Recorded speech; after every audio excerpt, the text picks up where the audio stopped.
Shalom, perkenalkan, nama saya Niputu Karisa Pratnyasiwi. Saya kelas 4 SD Kristen Aletheia.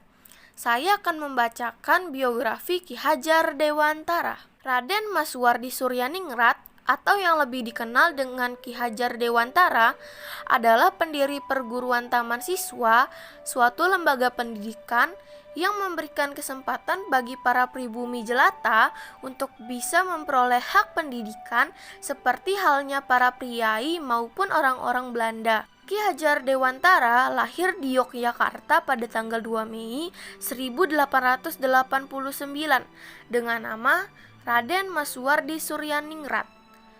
Ki Hadjar Dewantara dibesarkan di lingkungan keluarga keraton Yogyakarta. Saat genap berusia 40 tahun, menurut hitungan tahun Caka, Raden Masuwardi Suryaningrat berganti nama menjadi Ki Hadjar Dewantara. Semenjak saat itu, Ki Hadjar Dewantara tidak lagi menggunakan gelar kebangsawanan di depan namanya. Hal ini dimaksudkan supaya Ki Hadjar Dewantara dapat bebas dekat dengan rakyat, baik secara fisik maupun hatinya.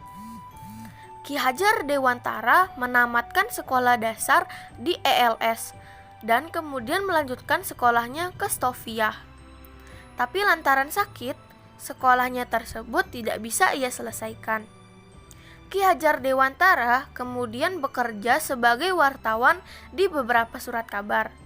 Pada masanya, Ki Hadjar Dewantara dikenal penulis handal. Tulisan-tulisannya sangat komunikatif, tajam, dan patriotik, sehingga mampu membangkitkan semangat anti-kolonial bagi pembacanya. Selain bekerja sebagai wartawan muda, Ki Hadjar Dewantara juga aktif dalam berbagai organisasi sosial dan politik. Semangatnya tidak berhenti sampai sini. Pada bulan November 1913, Ki Hadjar Dewantara membentuk Komite Bumi Putra yang bertujuan untuk melancarkan kritik terhadap pemerintah Belanda.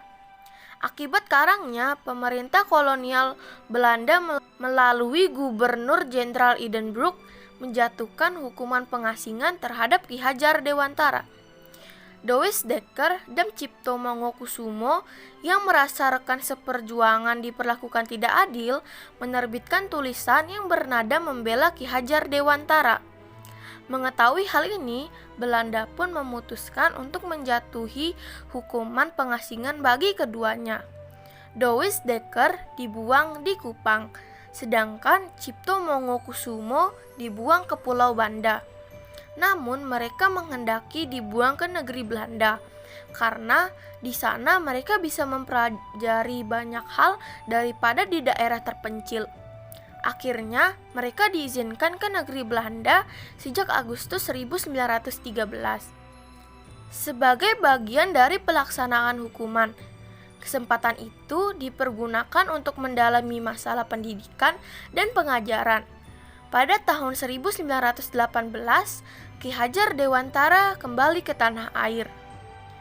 Di tanah air, Ki Hadjar Dewantara semakin mencurahkan perhatian di bidang pendidikan sebagai bagian dari alat perjuangan meraih kemerdekaan. Bersama rekan-rekan seperjuangannya, ia pun mendirikan sebuah perguruan yang bercorak nasional yang diberi nama Perguruan Nasional Taman Siswa pada 3 Juli 1922. Perguruan ini sangat menekankan pendidikan rasa kebangsaan kepada peserta didik agar mereka mencintai bangsa dan tanah air dan berjuang untuk memperoleh kemerdekaan. Ki Hadjar Dewantara dipercaya oleh Presiden Soekarno untuk menjadi Menteri Pendidikan, Pengajaran, dan Kebudayaan yang pertama. Melalui jabatannya ini, Ki Hadjar Dewantara semakin leluasa untuk meningkatkan kualitas pendidikan di Indonesia. Kini, nama Ki Hadjar Dewantara bukan saja diabadikan sebagai seorang tokoh dan pahlawan pendidikan yang tanggal kelahirannya 2 Mei dijadikan Hari Pendidikan Nasional, tetapi juga ditetapkan sebagai pahlawan pergerakan nasional tanggal 28 November 1959. Terima kasih, Shalom.